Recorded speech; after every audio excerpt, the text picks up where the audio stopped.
So what you're doing is so powerful. A ripple effect. That. Yeah. One sand on the beach and one grain of sand. Yeah. Yeah. Hey? That's all it takes. Yeah. So, thanks for coming here. Yeah.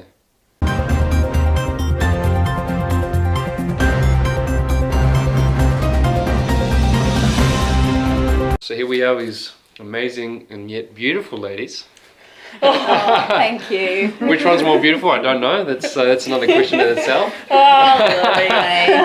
But it's very interesting to How many to people meet you watch all. you? It's very sweet talking like This is that. how he gets his lives. Yeah.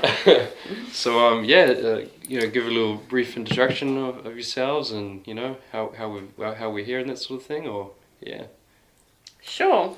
Okay. Well, I'm Sarah, and I have found my voice because I did something on the 15th of November that I was mandated to do, and I had a reaction.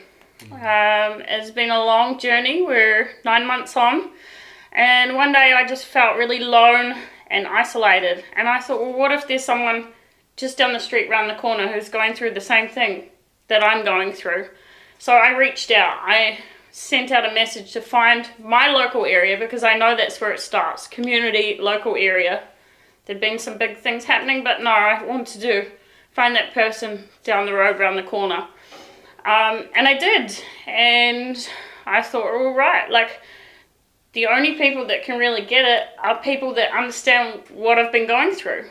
We've had our own experiences. They're all different. Some more severe reactions than the others, but there's something so important about just being together physically. I'm in online groups, and what I found was there was a real ripple effect. So when I reached out, then these ladies contacted me, and here we are, and the aim is to meet up once a month and then just gain awareness, get people talking about it. We are open, we're saying we've had a reaction, our lives changed, but there's so many people that are just too afraid to share. And so I wanted to create a safe space to come here so that we can just share our stories and support one another. And that's what's been happening. And I just want to give a bit of a message to people who are not sure if what's happening health-wise is from that, or you may have, I always say, just, your body better than anyone else. Has anything else changed in your life since? Have you not been quite right? Well, we're here to help and support you, because there's so many people that haven't joined the dots, and there is one big mess to clean up. I used to work in mental health, and that is an epidemic at the moment, and I can't work because I had something and my heart is now affected. That just doesn't seem right, and it just doesn't seem fair. And that was my no. And rather than fighting, it's now about, spreading the word. Someone knows everyone. Like you'll know someone, like your family member or friend, or I guarantee you will know someone whose lives have changed because of this. And let's start talking about it. It's time. We need to help and support each other. So that's why I invited these lovely ladies over. So that's me. Cool. Yeah. My name is Sonja. I'm a health professional, a holistic remedial therapist. Came back to New Zealand after 30 years away. Lost my business overseas through COVID.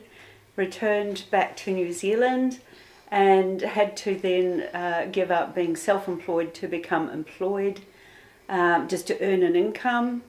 On the 3rd of December, I was told that I could no longer work unless I had the jab, and against my will, against all ethics that I have about that, I was concerned for my income and survival that way, could not afford to not work, so I went and had the jab under duress, and very traumatised through that whole process.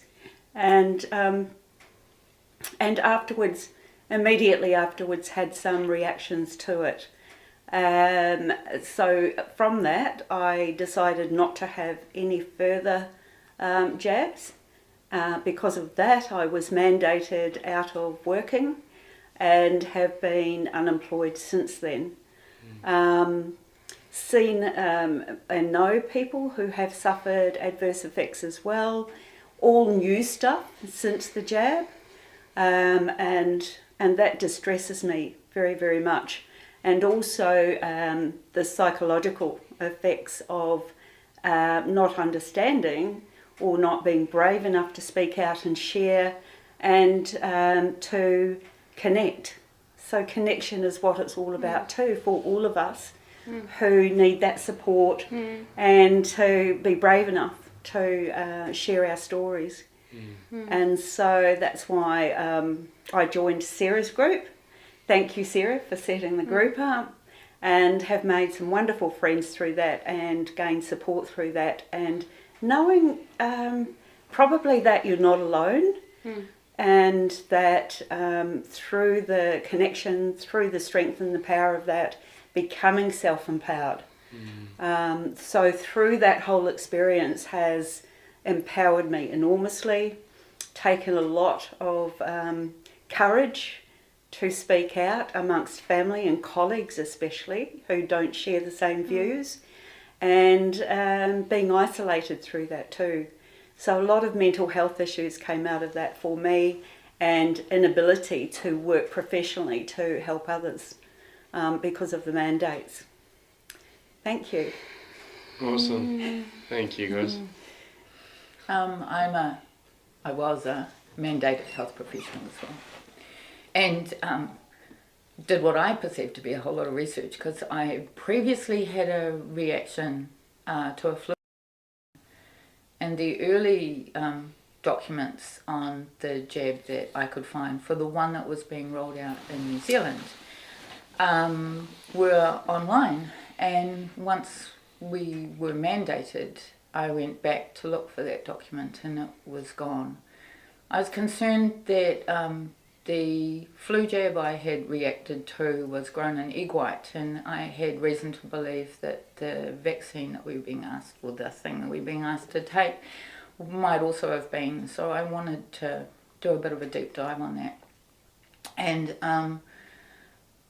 against my better judgment, being worried about income and a loss of a career that's been over 30 years long, I also chose to have that mandated, what would you say?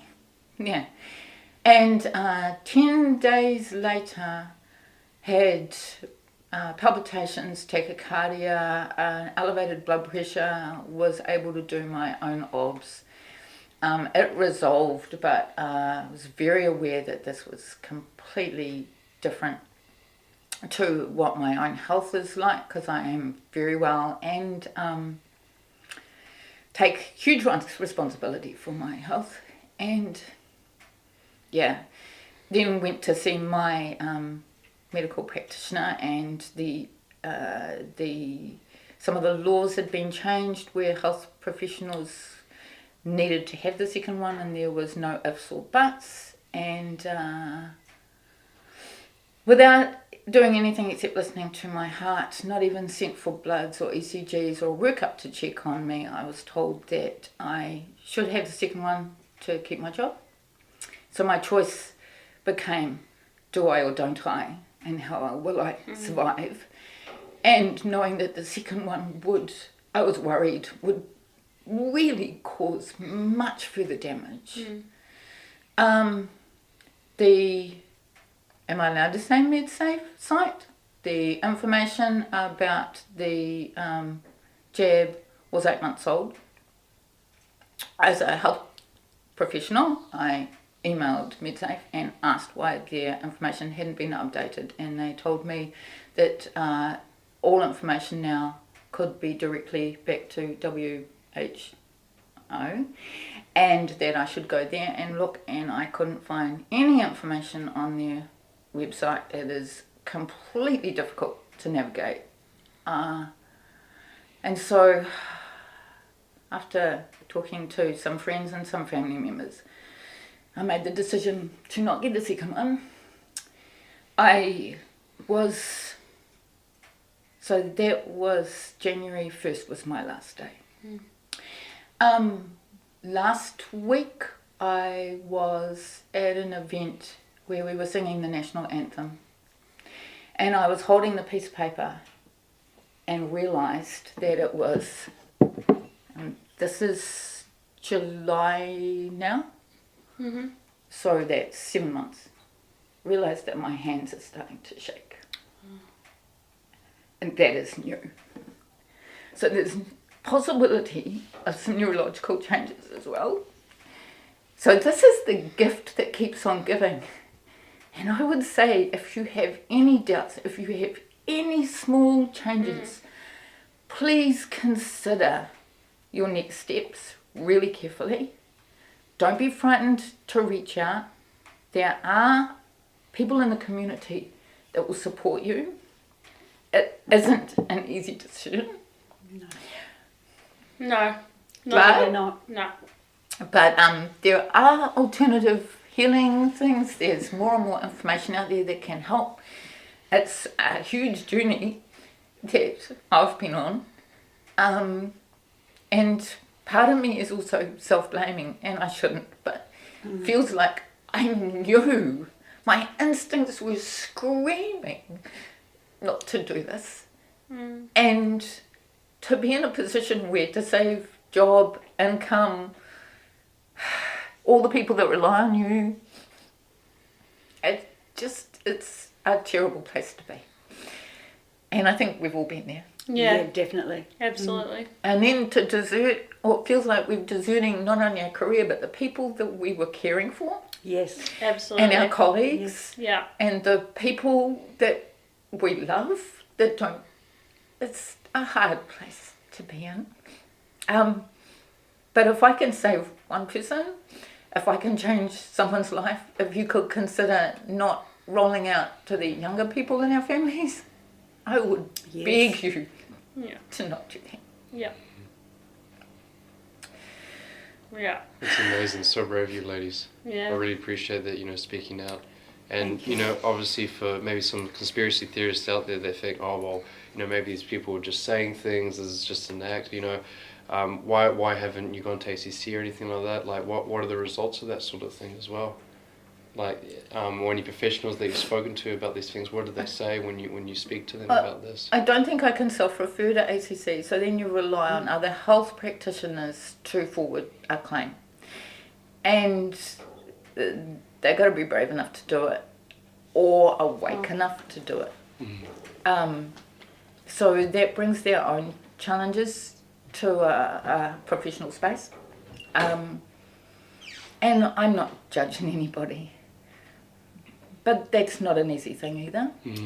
No, the journey some people have had in making ACC claims have been unsuccessful the whole way through. Right. They're finding it very, very difficult to have any success with their claims, and in that sense it discourages others from stepping up to the plate and applying as well on that basis. And I do know people that have gone to the top health professionals or even the Minister of Health in New Zealand and been rejected for exemptions after their adverse reactions to the jabs. So I'm so sorry for all those people out there that have gone through that and struggling through that journey as well. Yeah. It's extremely stressful and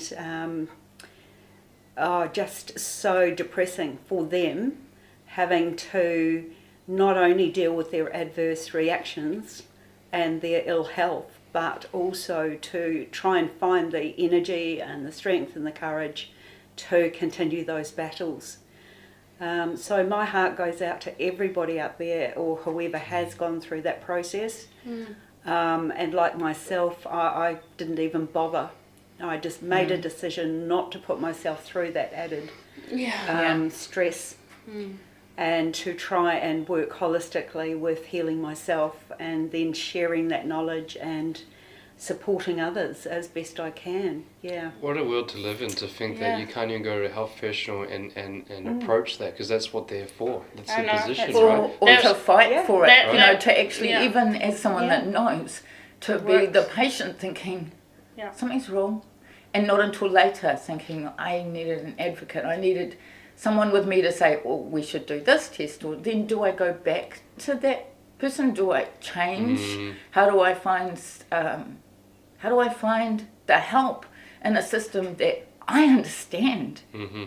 It's really, really That was the hardest thing, That was one of the biggest traumas that the people that you trust go to help you with this are saying you have anxiety or closing the doors or not investigating. And I knew something was up. But like these ladies, I also chose not to go down that route because I've seen 6 doctors and I don't have a diagnosis. And it's not cheap to keep going back and seeing a doctor. Yeah. And I also know one health professional that told a relative of mine that had severe adverse reactions that she was catastrophizing her conditions and prescribed antidepressants for her. So she did apply for ACC and unsuccessfully, and then just dropped it. So that's the position everybody is in, sadly. It's heartbreaking. It is. It's just so unreal to Yeah, me, every time I hear it again and over again. It's like I said, for the people out there that think, oh yeah, why don't they just go and sort it up? It's just not even close to that. Like you said, you've seen sick doctors. I've heard people see 10 or more. And how are they all the same? Why do we have so many professionals that are just acting like it's just all okay, and then not, like you say, even question it? It's just unreal. Maybe they are, but they lose everything too. Exactly. Yeah. One of my doctors had her own adverse reaction. Right. And I booked a double appointment, and most of the appointment was her speaking about hers. Because do you think she could mention that to her colleagues? No way. She wanted to tell me there was light at the end of the tunnel. And my doctor told me still, about the experience that they had as a health professional working in America. And she told me about the amount of COVID and deaths and things that she'd seen. And so she unloaded some of, the way that she viewed the world influenced, I think, the way that she viewed what was going on, because she said that she could make an appointment for me to have my second in ED, because there is a group that travel so that high-risk people like myself, and we spoke about that directly, high-risk people like myself could have an appointment with a group that travel New Zealand and give the second or booster shots to people that are high-risk. And my reply to that was, ED is absolutely slammed. It's a lack of experienced staff.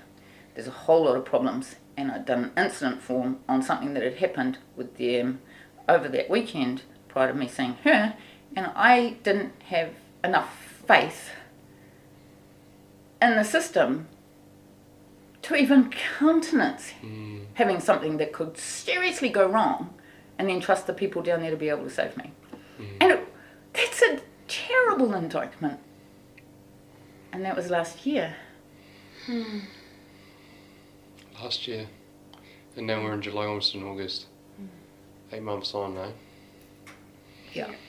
And that's why we're here now, because it's important, because there's so many people that don't, we can't be silent anymore. Yeah. I mean, I'd like It's just too important, because it'd be safer to be silent. I just had a friend's sister, 49, die in her sleep, leaving behind a 6-year-old and a 24-year-old. Nothing else in her life, it doesn't happen. And then so I've got my sign here, which I got made up, which needs to get to Linda at some stage. But my next mission is to just go out on the streets with my sign. And I want to just engage in conversation, open conversation, let's talk. I'm a real person, this is me. Why would I make this up? Why would we make this up, is my question. What do we have to gain from that? We've lost so much. I think, you know? I think the only thing you have there is wrong is 34, isn't it? Oh, funny. Yeah. Yeah. No, this is amazing. And for you guys, if you haven't already, I have spoken to Linda Wharton. She's on the channel. Please have a look at it and talking about this as a whole and how she started that and where it's at. And it's just not getting easier and easier to get that information out there. And I just want to thank you again, ladies, for just speaking out. It's, you know, it's just amazing coming here and having that powerful conversations. It just really empowers me to show that it's going to make change, you know. Thank you so much no for worries. giving us that. But there are It's some okay. treatments. There are some alternative things and some natural things that we can do to help the problems. That was my next question. Is there anything that you Yeah. found Yeah. that you know, that you personally has worked with you, or other stories maybe that are out there that you know of? Yeah. I'm a specialist working with essential oils and aroma medicinal therapy, so I found wow. that has worked very well for me. Cool. There's a thing that I found and something that was shared that's called I Heal, and you can find that online. But my body craved tonic water Wow. and black cumin seed oil, which you can get from health food shops. Yeah. My daughter Good kept job. saying pine needle tea. I Yes. love turmeric and all of those Curcumin, Yeah, Curcumin, yeah. that's it. and neuroprotector. Stayed away from the veggies that have been sprayed, but a huge amount of green veggies and all the fruit and veggies in season. I've always believed in season. Yeah. But also all the tomatoes and high things like magnesium and zinc and vitamin C and all the foods that are really good for us. And if you buy in season, often cheaper. And then if I'm starting to grow more and more of my own veggies, and so I know they're spray free, and I'm just organic eggs or free range eggs, things, back to that. Back to really. basics. Yeah. Back to that. Cool. And barefoot on the ground, which is nicer in summer, but just being out in nature helps. Absolutely. Meditation as well, and super also is a great immune booster. Among a lot of other things. Awesome. So there is a lot out there. If everybody shares, comes together, connects, don't be afraid to reach out. There are answers out there. I think community is really important. So actually being with people. Yeah, and I know that some of you have reached out to me and you may be a little bit hesitant.